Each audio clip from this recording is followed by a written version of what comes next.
आप सबों को जय मसीह की। परमेश्वर का धन्यवाद करते हैं कि उसने आज हमको ये अवसर दिया कि हम सब मिलकर के उसके नाम का जय जयकार करें, उसकी आराधना करें। और विशेष करके आज इस बात का भी हमें हर्ष है, खुशी है कि प्रभु प्रकाश चर्च की कलीसिया भी हमारे साथ है। तो ये बहुत आनंद की बात है कि हम सब मिलकर के उसके नाम का जय जयकार करें और उसकी आराधना करें।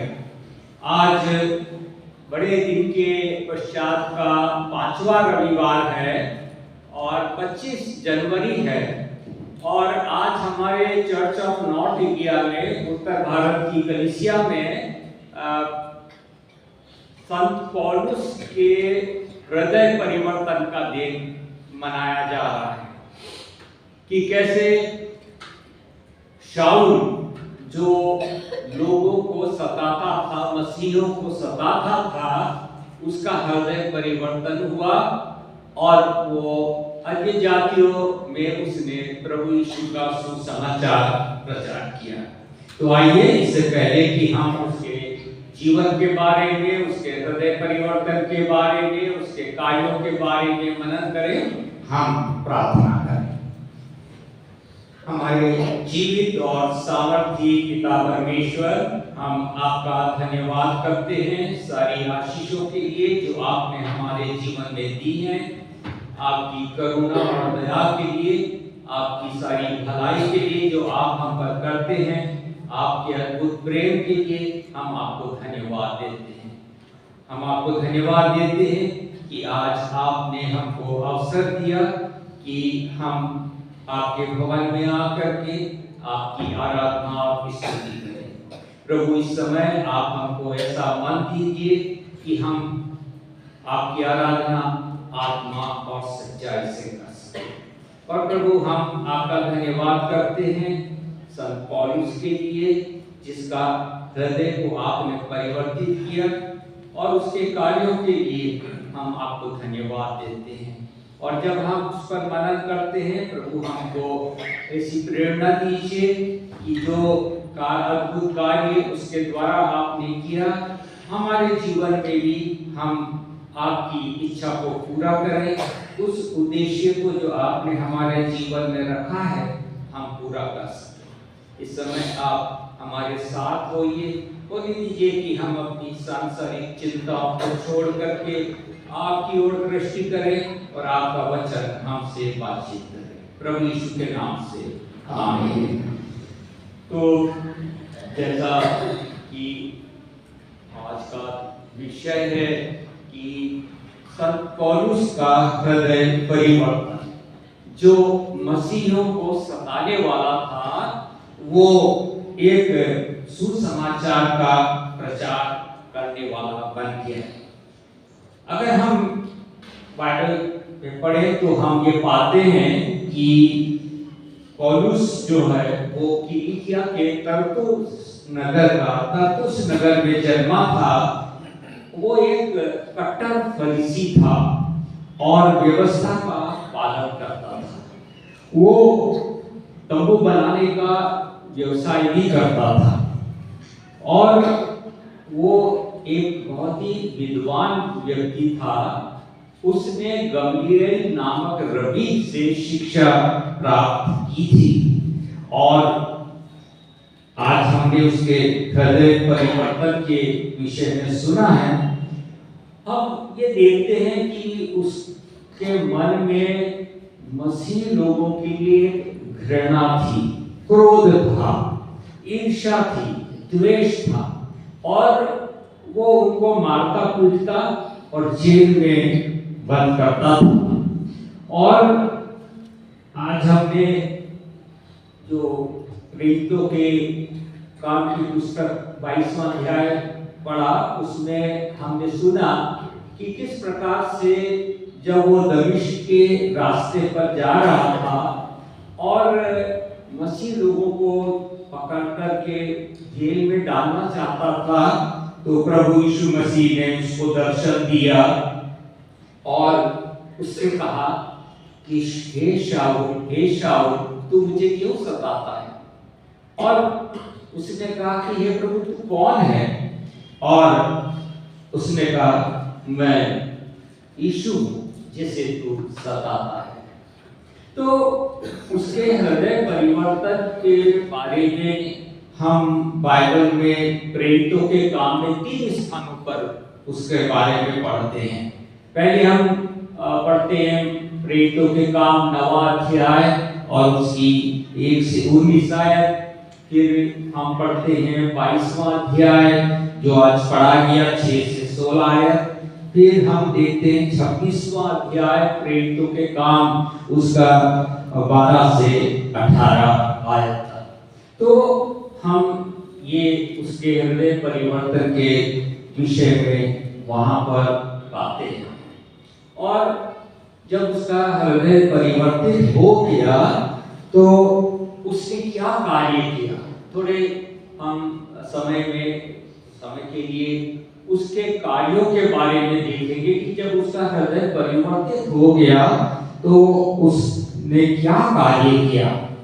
हम ये देखते हैं कि प्रभु यीशु मसीह ने उसको अन्य जातियों के लिए प्रचार करने के लिए चुना। और कभी-कभी हमको ये बड़ा ताज्जुब होता है और अद्भुत बात लगती है कि जो प्रभु यीशु के विरोधी हैं, प्रभु के काम में विघ्न डालते हैं, उसकी रुकावट करते हैं, उसके विरोध में काम करते हैं, उनको परमेश्वर चुन लेता है और उनसे अपने कार्य करवाता है। तो ये पौलुस जो कि एक सताने वाला था मसीह लोगों को, उसका जीवन बदल करके प्रभु ने अपने काम के लिए उसको चुना और एक उद्देश्य उसके जीवन में रखा जो कि उसने पूरा किया। हम देखें तो पौलुस के बिना नया नियम अधूरा रह जाता। नए नियम में 27 पुस्तकें हैं और 27 पुस्तकों में से 13 पुस्तकें पौलुस ने लिखी हैं। पौलुस ने मसीह सिद्धांतों की व्याख्या बड़ी अच्छी तरह की, क्रिश्चियन डॉक्ट्रिन का जो उसने विवेचन किया है, उसकी जो व्याख्या की है वो बहुत अच्छी तरह से उसने उनको समझाया है कि मसीह सिद्धांत क्या है। उसने हमको ये समझाया कि प्रभु यीशु मसीह के क्रूस पर मृत्यु का क्या अर्थ है, उसके पुनरुत्थान का, उसके जीवित होने का क्या अर्थ है। तो ये बहुत गंभीर विषयों पर को उसने बहुत सरलता से हमें समझाया और उसकी व्याख्या की। पौलुस ने हमको ये बताया कि क्रिश्चियन मिशन क्या है। उसने 3 मिशनरी जर्नी की, 3 मिशनरी यात्राएं की और उससे हम बहुत कुछ सीख सकते हैं। तो क्रिश्चियन मिशन क्या है उसके द्वारा हम समझ सकते हैं। उसने कलीसिया की स्थापना की, चर्च प्लांटिंग की और किस तरह से उसने हर तकलीफ परेशानी में होकर भी उसने अपनी इस चर्च प्लांटिंग के काम को किया। हम कहते हैं कि पौलुस जो है वो बहुत विद्वान व्यक्ति था और एक ग्रेट थियोलॉजियन कह सकते हैं कि धर्म विज्ञान का एक बहुत नामी व्यक्ति था और उसे ग्रीक भाषा का अच्छा ज्ञान था और जो गूढ़ बातें, जो एक दार्शनिक, एक फिलोसॉफिकल जो बातें थी, गूढ़ बातें जो मसीह सिद्धांतों की थी, उसने पूरी कोशिश की कि उसको सरल शब्दों में हमको समझाया। तो इस तरह से उसने बहुत काम किया जो कि हम देखते हैं कि एक तरह से हमारे लिए एक प्रेरणा का स्रोत है जो उसने काम किया। हम ये भी देखते हैं कि वो उसने कलीसिया की एकता पर बहुत जोर दिया। हम पत्रियों में पढ़ते हैं कि उसने मसीह कलीसिया की एकता को देह के द्वारा एक उपमा देकर के समझाया कि एक जिस प्रकार से एक देह के अंग हैं, हाथ हैं, पैर हैं और दूसरे अंग हैं, और वो सब अंग जो हैं मिलकर के एक देह होती है, और प्रभु यीशु कलीसिया का सिर है। तो उसने कलीसिया की एकता के विषय में बड़े अच्छी तरह से समझाया कि हम किस तरह से कलीसिया में एकता को बनाए रख सकते हैं। उसने ये समझाया कि मसीही विवाह क्या है। उसने मसीह विवाह की गंभीर बातों को लेकर के, अगर हम कुरिन्थियों की कलीसिया की पत्री पढ़े तो उसने बहुत अच्छी तरह वहां पर उसके विषय में बताया है। उसने हमको ये बताया कि प्रभु भोज का क्या अर्थ है, प्रभु भोज क्यों लेना चाहिए, प्रभु भोज लेने से क्या हमको करना है। ये गंभीर विषयों पर उसने इन पत्रियों में बहुत समझदारी के साथ लिखा है।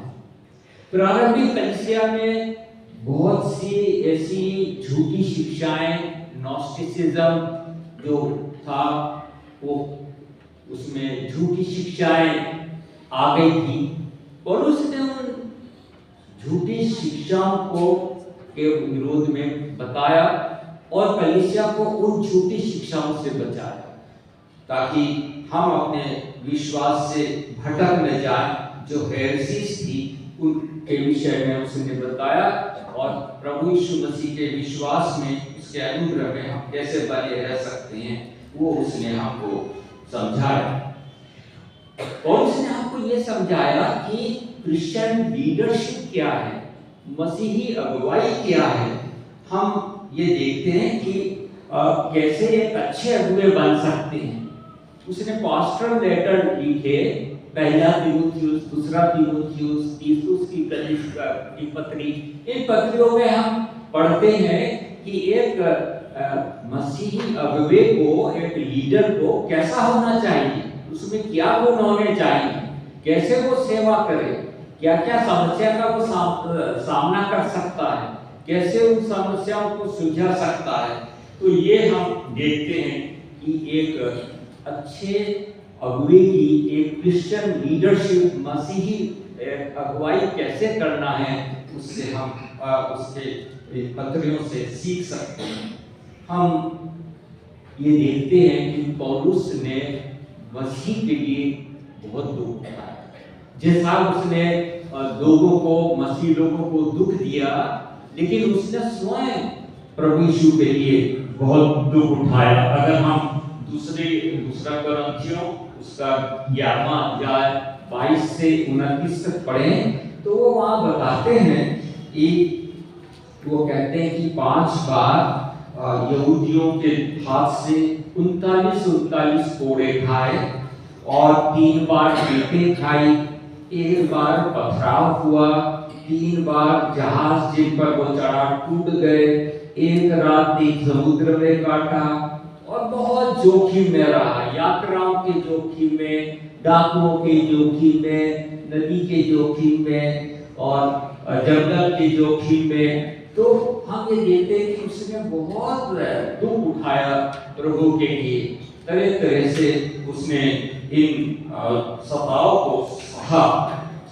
हम ये भी देखते हैं कि पौलुस ने एक और बड़ा कार्य किया कि कलीसिया का प्रबंध कैसे होना चाहिए, चर्च एडमिनिस्ट्रेशन और चर्च मैनेजमेंट कैसे करें, ये उसने हमको समझाया। और एक तरह से जो कि कलीसिया थी, प्रारंभिक कलीसिया थी, उसको प्रबंध करना, उसको प्रशासित करना, ये उसने हमको समझाया। साथ ही हम ये देखते हैं कि प्रारंभिक कलीसिया में बहुत सी समस्याएं आ गई। जो यहूदी मत से मसीह में आए, वो कहने लगे कि जो अन्य जाति हैं उनको मूसा खतना कराना है और मूसा की व्यवस्था को मानना है। तो ऐसे बहुत से समस्याएं आई जो कि पौलुस ने उन समस्याओं का समाधान किया और समझाया और कलीसिया के अंदर एकता को बनाए रखा। हम ये भी देखते हैं कि पौलुस ने मसीही परिवार के विषय में बहुत बताया। अगर आप उसकी पत्रियों को पढ़ें तो अंतिम अध्यायों में उसने माता पिता का क्या जिम्मेदारी है, पति पत्नी की क्या जिम्मेदारी है, बच्चों की क्या जिम्मेदारी है, ये सारी चीजें उसने सब बातें जो है कि एक मसीह परिवार कैसा होना चाहिए और एक मसीह परिवार में क्या जिम्मेदारियां हैं, उसने बहुत अच्छी तरह से समझाया। तो हम देखते हैं कि बहुत बड़ा काम जो है और उसने किया कलीसिया की स्थापना करने में, और वो आज हमारे लिए एक कहना चाहिए कि प्रेरणा का स्रोत है जिससे हम बहुत कुछ सीख सकते हैं। तो आज हम उसके हृदय परिवर्तन का दिन मना रहे हैं और परमेश्वर जो है वो हमारे हृदयों को परिवर्तित कर सकता है। परमेश्वर के अनुग्रह के द्वारा हमारे हृदय परिवर्तित हो सकते हैं। हम पढ़ते हैं बाइबल में कि परमेश्वर कहता है कि मैं तुम्हारे पत्थर दिल हृदय को निकाल करके गोश्त का हृदय तुम्हें दूंगा। वो हमारे हृदय को नम्र बना सकता है। वो ही हमारे हृदय में व्याप्त जो बुराइयां हैं, जो क्रोध है, ईर्ष्या है, द्वेष है, कड़वाहट है, इनको दूर करके हमारे हृदय को वो पवित्र कर सकता है। वो हमको एक नया हृदय दे सकता है, नया मन दे सकता है, क्योंकि वो सामर्थी परमेश्वर है। वही हमारे हृदय को धो सकता है, वही उसको पवित्र कर सकता है, वही सब प्रकार की बुराइयां हमारे हृदय से दूर करके हमको एक नया हृदय दे सकता है। हमने अभी प्रेरितों के काम उसका 22वां अध्याय और उसके कुछ आयतें देखी जहां पर कि पौलुस के हृदय परिवर्तन के बारे में हमने सुना। हम 3 बातें उससे सीख सकते हैं। पहली बात तो ये कि जब प्रभु यीशु मसीह ने दमिश्क के मार्ग पर उसको दर्शन दिया और उससे कहा कि हे शाऊल तू मुझे क्यों सताता है, और उसने कहा हे प्रभु तू कौन है। उसने प्रभु को जानने की इच्छा व्यक्त की। उसने ये मन में सोचा कि ये कौन है जिसको मैं सता रहा हूं, ये कौन व्यक्ति है, कौन है। उसने कहा हे प्रभु। उसने समझ गया कि आप ज्योति चमकी है, दोपहर का समय है, बड़ी तेज प्रकाश चमका है और कोई ये ऐसी दिव्य शक्ति है जो मुझसे प्रश्न कर रही। और उस प्रभु यीशु ने कहा मैं यीशु हूं जो तू मुझे सताता है।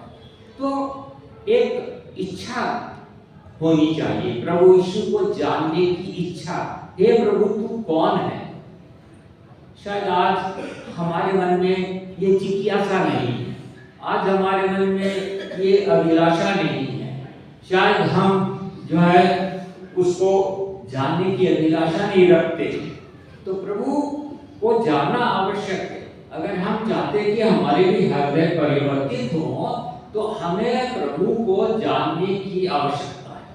और अगर हमारे सच्चे हृदय से हम उसको खोजेंगे, जानेंगे, तो प्रभु हम पर भी अपने विचारों को, अपनी बात को प्रकट कर सकता है।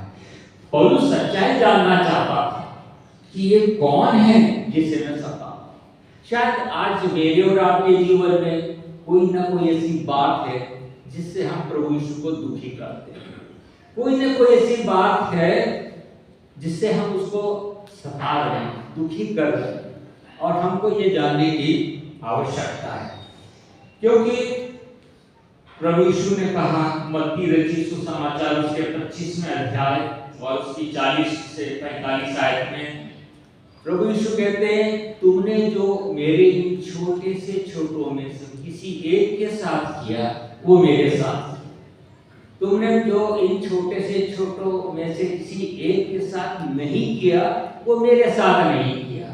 तो प्रभु यीशु कहते हैं कि ये मेरे साथ किया है। आज जो लोग मसीह को सता रहे हैं वो प्रभु यीशु मसीह को सता रहे हैं, और इसलिए हमको ये समझना है कि जो प्रभु यीशु मसीह के विश्वासियों को के साथ मारपीट करते हैं, उनको दुख दे रहे हैं, उनके ऊपर झूठे आरोप लगा रहे हैं, वो प्रभु यीशु के लिए कर रहे हैं, प्रभु यीशु को सता रहे हैं। उनके लिए भी प्रभु यीशु के ये शब्द हैं कि मैं यीशु हूँ जिन्हें तुम सता रहे हैं। दूसरी बात हम इससे ये सीख सकते हैं पौलुस से, उसके हृदय परिवर्तन से, कि वो अपने आप को जान सका, वो ये जान सका कि मैं कौन हूं, वो ये जान सका कि जो मैं कर रहा हूं ये गलत है, वो ये जान सका कि जब मैं मसीहों को मार पीट रहा हूं, इनको जेल खाने में डाल रहा हूं, ये परमेश्वर का कार्य नहीं है, ये धार्मिकता नहीं है। वो उस गलतफहमी को जो उसके जीवन में थी अच्छी तरह वो समझ सका। वो उसने आत्मा विमोचन किया, इंट्रोस्पेक्शन किया।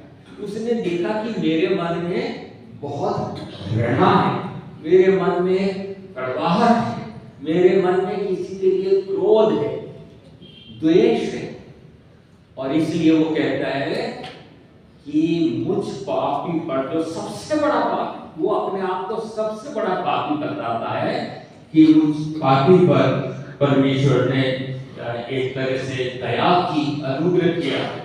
और जब उसने अपने आप को जांचा तब उसके हृदय नम्र हुआ, वो बिल्कुल बदल गया।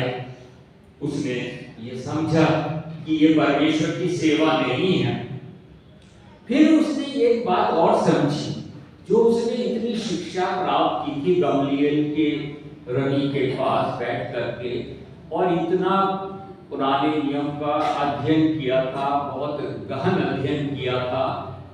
उसने कहा, ये शिक्षा की बातों को उसने कहा कि मसीह का क्रूस जो है वो मेरे लिए सबसे महत्वपूर्ण। वो कहता है कि मैं मेरे इस ज्ञान को, शिक्षा को मैं कूड़ा समझता हूँ, कूड़ा समझता हूँ, क्योंकि मेरे लिए प्रभु यीशु मसीह सब कुछ है। तो ये उसने अपने आप को समझा, उसने प्रभु यीशु के अनुग्रह को समझा। तो हृदय परिवर्तन जब होता तो हम अपने आप को जांचते, जानते और समझते। तीसरी बात जो उसके हृदय परिवर्तन से हम समझ सकते हैं वो ये, एक कमिटमेंट, एक सरेंडर, एक समर्पण। उसने आपको, अपने आप को पूरी तरह से प्रभु यीशु के लिए समर्पित कर दिया। उसने कहा कि मैं अब अपने आप के लिए मर गया और मसीह मुझ में जी। ये उसके शब्द हैं जो उसने कहा कि मैं अपने आप के लिए मर गया, मेरे लिए जीना जो है वो मसीह है। वो एक समर्पित जीवन, प्रभु की आज्ञा मानना, उसकी इच्छा को पूरी करना, उसके काम को पूरा करना। और इसीलिए वो फिलिपियों की पत्री पहले अध्याय उसकी 21वें आयत में कहता है, क्योंकि मेरे लिए जीवित रहना मसीह है और मर जाना लाभ। अगर मैं जीता हूं तो मैं मसीह के काम के लिए जीता हूं। ऐसा हृदय परिवर्तन, क्योंकि पूरी तरह से उसने अपने आप को प्रभु यीशु के लिए बलिदान कर दिया, अपने आप को समर्पित कर दिया, और उसी के लिए वो शहीद भी हो गया। और पूरी तरह से अपने आप को वो मृत्यु से भी नहीं डरा, और वो प्रभु यीशु के लिए शहीद हो गया। तो आज जबकि हम पौलुस के हृदय परिवर्तन का दिन मनाते हैं और उसके अद्भुत कार्यों को देखते हैं, तो हम ये देखते हैं कि प्रभु हमको भी बदल सकता है। प्रभु आजकल जो सुसमाचार का पाठ पढ़ा गया तो उसमें ये वाक्य था कि मनुष्य से तो नहीं हो सकता, लेकिन परमेश्वर से सब कुछ हो सकता है। परमेश्वर से सब कुछ हो सकता है, वो हमारे हृदय को परिवर्तित कर सकता है। प्यारे मित्रों, आज हम जिस समाज में रह रहे हैं, जिस समय में रह रहे हैं, लोगों की मानसिकता बहुत खराब हो गई। लोगों के हम देखते हैं कि धर्म के नाम पर, जाति के नाम पर, भाषा के नाम पर, किसी क्षेत्र के नाम पर लोग जो है मारपीट करते हैं, हिंसा करते हैं, आतंक फैलाते हैं, एक तरह का टेररिज्म फैलाते हैं। और ये मानसिकता क्या है? दूसरे धर्म, अपने धर्म को अच्छा समझना, दूसरे धर्म को ऐसा समझना, और इस प्रकार से हम ये देख रहे हैं जो कि वो लोग सोचते हैं कि हम रक्षा कर रहे हैं हमारे धर्म की। कुछ लोग सोचते हैं हमारे धर्म का कार्य कर रहे हैं। देखिए, जैसे पौलुस के जीवन में परिवर्तन आया, हम परमेश्वर से प्रार्थना करें कि लोगों के जीवन में परिवर्तन आए, वो समझें कि जीवता और सामर्थ्य परमेश्वर कौन है। वो एक दिन सबका न्याय करेगा, एक दिन उसके न्याय सिंहासन के सामने सब खड़े होंगे और वो जिन्होंने उसको सताया है वो उनका न्याय करेगा। तो परमेश्वर सबके हृदय परिवर्तित कर, आज जो प्रभु को सता रहे हैं, प्रभु उनके हृदय को भी परिवर्तित कर सकता है। हम उनके लिए भी प्रार्थना करें। परमेश्वर उनके जीवन को एक नई दिशा दे सकता है, और परमेश्वर, हमें नहीं मालूम परमेश्वर के उनके जीवन के लिए क्या योजना है। परमेश्वर अपनी योजना को पूरी करता है, अपने उद्देश्य को पूरा करता है। आवश्यकता इस बात की है कि हम उसको जानने का प्रयास करें, अपने आप को जानने का प्रयास करें, अपनी कमी घटी को देखें और अपने जीवन को प्रभु को समर्पित करें। आइए हम प्रार्थना। हमारे प्रेमी पिता परमेश्वर, हम आपका धन्यवाद करते हैं पौलुस के जीवन के लिए, उसके कार्य के लिए, उसके हृदय परिवर्तन किया। आपने उसके हृदय को परिवर्तित किया और उसके द्वारा एक महान कार्य किया।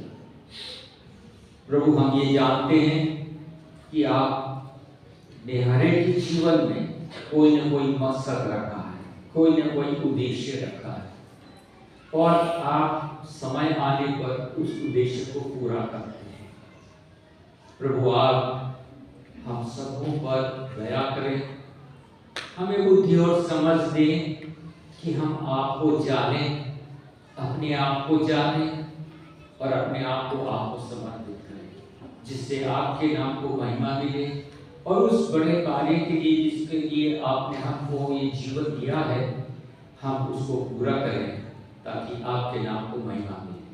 हमारी इस प्रार्थना को सुने और ग्रहण करें प्रभु यीशु के नाम से, आमीन।